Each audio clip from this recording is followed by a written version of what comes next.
টাঙ্গাইলের মধুপুরে আনারসের পাশাপাশি টপ লেডি জাতের পেঁপে চাষ করে স্বাবলম্বী হচ্ছেন অনেক কৃষক, কিন্তু এবার ভিন্ন জাতের চারা দিয়ে প্রতারণার অভিযোগ উঠেছে স্থানীয় এক ব্যবসায়ীর বিরুদ্ধে। কৃষকদের দাবি, টপ লেডির পরিবর্তে ভেজাল চারা দেওয়ায় ক্ষতি হয়েছে 4 কোটি টাকার বেশি।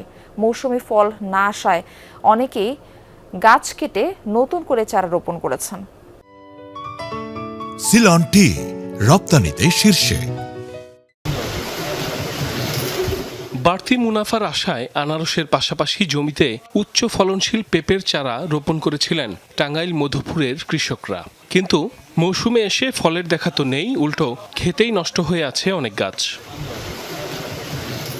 অভিযোগ, স্থানীয় ব্যবসায়ী শাহজাহান আলীর কাছ থেকে টপ লেডি জাতের প্রায় ৭১,০০০ চারা কিনেছিলেন ২২ জন কৃষক। সার পরিচর্যা সহ প্রতি গাছে খরচ হয় অন্তত ৭০০ টাকা। তবে চারা বড় হতেই স্পষ্ট হতে থাকে ক্ষতির পরিমাণ। ৭০ থেকে ৮০% চারাই মিলেছে বিজাতের।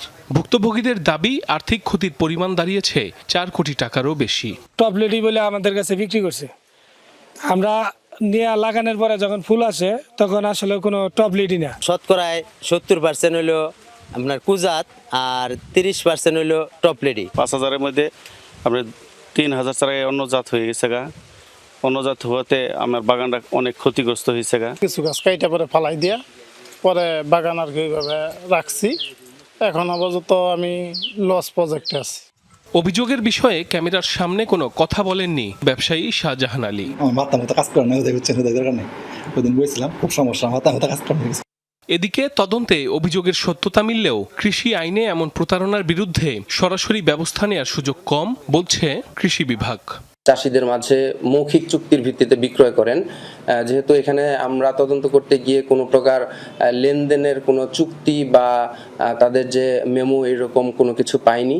তো এই কারণে আমরা আসলে কৃষি অফিস বা উপজেলা কৃষি অফিস থেকে সরাসরি কোনো অ্যাকশন তার বিরুদ্ধে নিতে পারছি না। কৃষিতে এটি যেহেতু একটি পণ্য, চারাটি একটি পণ্য, এবং সেক্ষেত্রে সে প্রতারিত হয়েছে, এটা আমার মনে হয় যে ভোক্তা অধিকার হয়তো তাদেরকে প্রতারিত হওয়ার কারণে তারা কোর্টে যেতে পারে এবং ভোক্তা অধিকার এটি মামলা করতে পারে। কারণ এটি এখন আমাদের এমন কোনো কৃষি আইন নাই যার মাধ্যমে কৃষি বিভাগ আইনিভাবে তাদেরকে ধরতে পারে।